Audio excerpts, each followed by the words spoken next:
मैं अर्चित कुमार पांडे स्वागत करता हूं आप सभी लोगों का अपने इस चैनल डॉक्टर अर्चित ब्लॉग्स में। आज हम इस वीडियो में बात करेंगे कुमार व्रत के इतिहास और उसके परिचय के बारे में।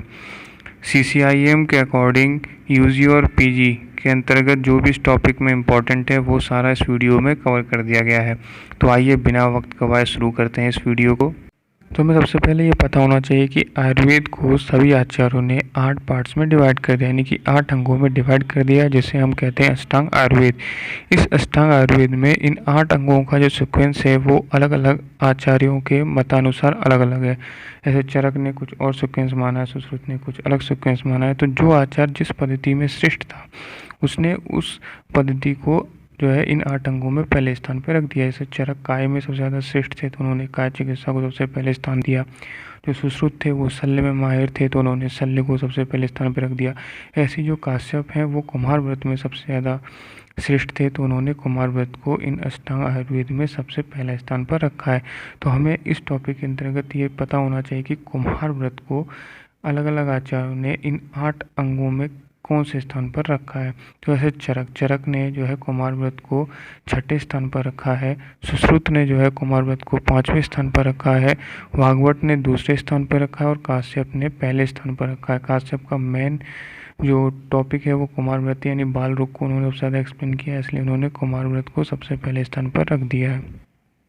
इस अष्टांग आयुर्वेद के अंतर्गत अलग अलग आचार्यों ने जो 8 अंगों को माना है वो लगभग सभी आचार्यों ने सेम माना है। कहीं कहीं थोड़ा बहुत वेरिएशन है। जैसे काश्यप, उन्होंने वाजीकरण को इन 8 अंगों में शामिल नहीं किया है, उसकी जगह विष और अगत को जो है इन 8 अंगों में शामिल कर लिया है।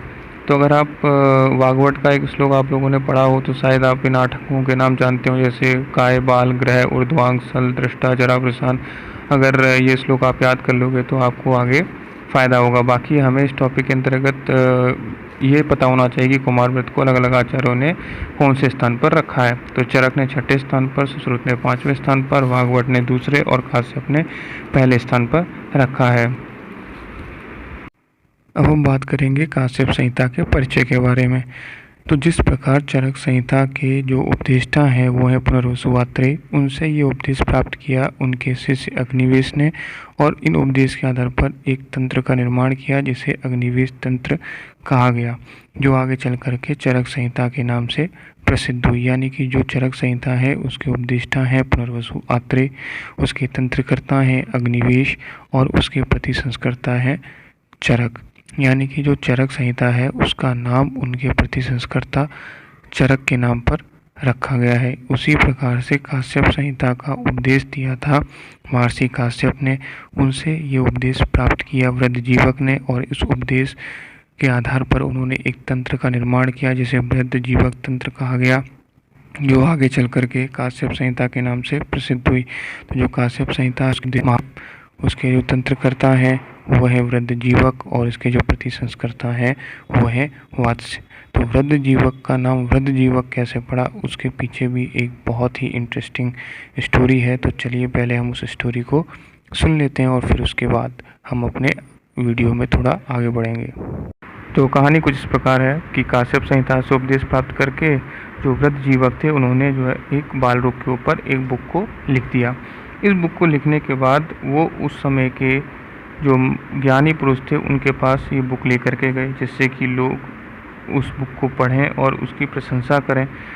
जैसे कि आजकल भी होता है कि जब कोई राइटर अपनी बुक को लिखता है तो बड़े बड़े मंचों पर जो वहाँ की जानी मानी हस्तियाँ होती हैं उस क्षेत्र में जिन्होंने बहुत सफलता प्राप्त कर ली उनके हाथों अपनी बुक का विमोचन करवाता है। तो पहले भी ऐसे हुआ करता था। तो वृद्धजीवक भी अपनी बुक लिख करके वहाँ के ज्ञानी पुरुषों के पास गए। तो उन्होंने जब इस बुक को लिखा तो उस समय वृद्धजीवक की उम्र मात्र 5 वर्ष थी। तो जब ज्ञानी पुरुषों ने देखा कि ये 5 वर्ष का बालक क्या बुक लिखेगा तो उन्होंने उस बुक को पढ़ा नहीं और उन्हें बच्चे को वहाँ से वापस भेज दिया। तो वृद्धजीवक को बहुत दुख हुआ क्योंकि उन्होंने जो है बहुत ही मेहनत से उस बुक को लिखा था।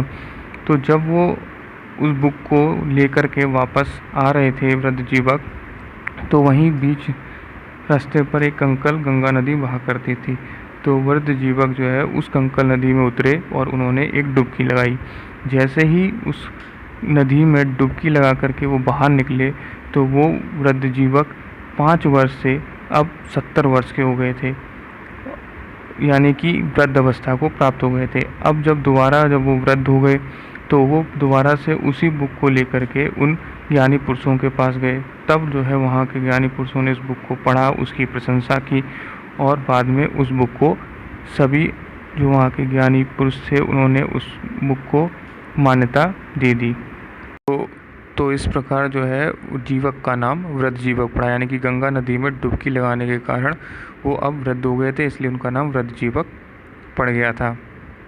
धीरे धीरे समय बीतता गया और कुछ वर्षों बाद जो है वृद्ध जीवक की मृत्यु हो गई। तो उनके द्वारा लिखी गई जो कुमारव्रत की पुस्तक थी वो अनायस नाम के यक्ष को मिल गई और उसने उसे अपने पास रख लिया।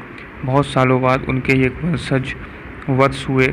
जब उन्हें पता चला कि उनके पूर्वजों ने एक पुस्तक लिखी थी जो कि अब अनायस नामक यक्ष के पास है, तो उन्होंने उस यक्ष की पूजा करना स्टार्ट कर ली और अपनी तपस्या से उस यक्ष को प्रसन्न किया।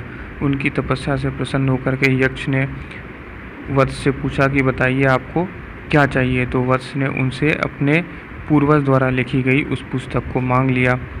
तो यक्ष ने वो पुस्तक उनको दे दी। उसके बाद जो वत्स थे उन्होंने उस पुस्तक का दोबारा से अध्ययन किया और उसको प्रतिसंस्कारित करके काश्यप संहिता के नाम से प्रकाशित कर दिया, जो आज हम पुस्तक पढ़ते हैं। तो काश्यप संहिता के उपदेष्टा हो गए महर्षि काश्यप, तंत्रकर्ता वृद्ध जीवक, प्रतिसंस्कर्ता वत्स। संहिता की जो विषय वस्तु है वो कल्प स्थान के अंतिम अध्याय में है। जैसे चरक संहिता जो है उसमें चरक सूत्र स्थान 30वें अध्याय में उन्होंने पूरी विषय वस्तु का वर्णन किया। विषय वस्तु मतलब जैसे कि उस संहिता में कितने स्थान हैं, कितने अध्याय हैं, क्या नाम है, ठीक है। तो ये सबको क्या कहा जाता है, विषय वस्तु। तो जो काश्यप संहिता है वो उनके कल्प स्थान जो है विषय वस्तु कल्प स्थान के अंतिम अध्याय में दी गई है। वहीं जो चरक संहिता है वो चरक सूत्र स्थान 30 में जो है विषय वस्तु वर्णित की गई है।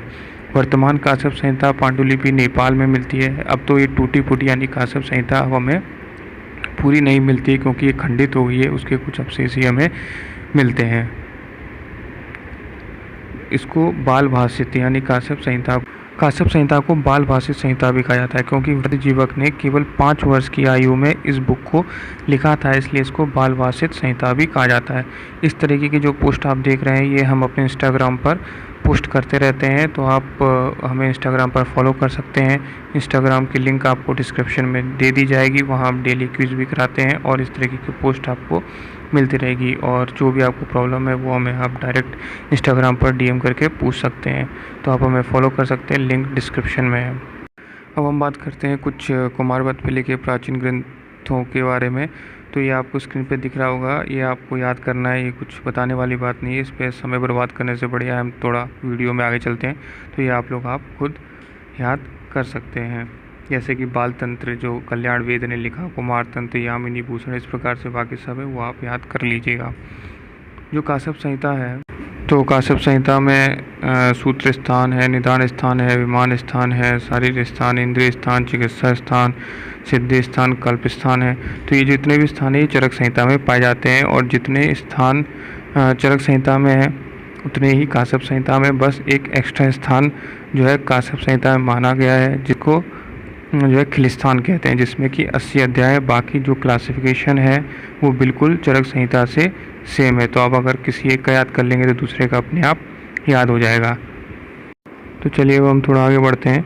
तो देखिए हर संहिता की अपनी कुछ मौलिकताएं होती हैं, यानी कि कुछ स्पेशल होता है जो हर संहिता में बताया गया होता है, तो उसे हम उसकी मौलिकताएं कहते हैं। इसी प्रकार से काश्यप संहिता की भी कुछ मौलिकताएं हैं, जैसे उन्होंने लेहन कर्म का वर्णन किया है, पक्ष चिकित्सा का वर्णन किया है, जातहारणी विवेचन किया है, फल प्राशन के बारे में बताया है, 64 प्रकार के सूतिका रोगों के बारे में बताया है, सप्तविध कसाय कल्पना का वर्णन किया है। तो ये सब चीज़ें हम अपने आगे आने वाले अध्यायों में एक एक करके पढ़ेंगे। तो बस आपको ये याद रखना है कि इसकी कुछ मौलिकताएं हैं और उसमें क्या क्या मौलिकताएं हैं। तो चलिए आगे बढ़ते हैं। अब हम बात करते हैं कुमारव्रत की निरुक्ति और परिभाषा के बारे में। हम बात करेंगे चक्रपाणि के बारे में। चक्रपाणि ने कहा है कुमारस्य व्रणम अधिकृत्य कृतम कौमार व्रत्यम, यानी कि कुमारों के भरण पोषण के लिए जो तंत्र है वही कुमार व्रत है, यानी कि जिस शास्त्र में जो कौमार हैं उनके न्यूट्रिशन के बारे में, उनकी फीडिंग के बारे में जहाँ बताया गया है उसे कौमार व्रत कहते हैं। सुश्रुत ने कुमार व्रत की परिभाषा देते हुए कहा है, कुमार व्रत्यम नाम कुमार व्रणधात्री चीर दोष संशोधनार्थम दुष्ट स्तन्य ग्रह समुत्थानम व्याधि नाम उपशमनार्थम। यानी कि जिस तंत्र में कुमारों का भरण पोषण यानी कि न्यूट्रिशन, ब्रेस्ट फीडिंग, इन सब के बारे में बताया गया है, या जिस शास्त्र में धात्री के क्षीण दोषों का संशोधन यानी कि जो धात्री यानी जिसे हम आज नर्स कहते हैं, जो ब्रेस्ट फीडिंग वगैरह भी कराती हैं, तो उनकी जो मिल्क हैं उनका जो दोष है उसका कैसे शोधन किया जाए उसके बारे में, या जो ये दूषित मिल्क है उसको पीने से जो व्याधियाँ उत्पन्न होती हैं, जो डिजीज़ उत्पन्न होती हैं उनके बारे में, ग्रहों से उत्पन्न व्याधियाँ और भी जो बाल अवस्था में जो व्याधियाँ होती हैं उनका ट्रीटमेंट या उनका समन जहाँ बताया गया है उस शास्त्र को कुमार व्रत कहते हैं। बहुत ही अच्छा श्लोक है सुश्रुत का और मैं चाहता हूँ कि ये श्लोक आप सभी लोग जरूर याद करें। अब हम बात करते हैं हारित के बारे में।